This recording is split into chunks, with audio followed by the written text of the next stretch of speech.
Well, it all began for me by coming out into some of these areas in the Highlands back in the late 70s and early 80s. I fell in love with the beauty of the place, but I began to feel a tremendous sense of pain in the land, really. The sense of loss that's happened in Scotland. 99% of the original forest is gone. In 1986, I spent a year organising a big environmental conference. And the main thrust of it was, as individuals, we have power to make a difference. I got up and said I'm going to launch a project to restore the Caledonian Forest.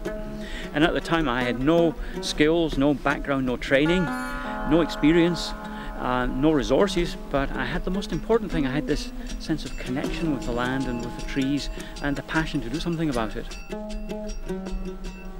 It took 3 years for practical work to begin, to raise some money. I educated myself, made contact with landowners, and in 1990 then we made our first big accomplishment when we did a joint project with the Forestry Commission, and we protected 50 hectares, 125 acres of the edge of a pine wood.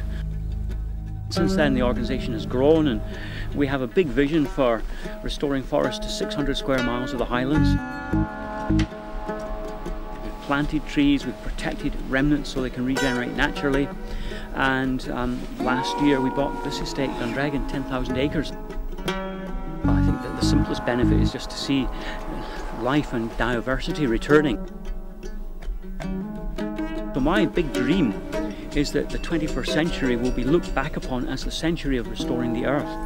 100 years in which people came together with the first shared task for all humanity.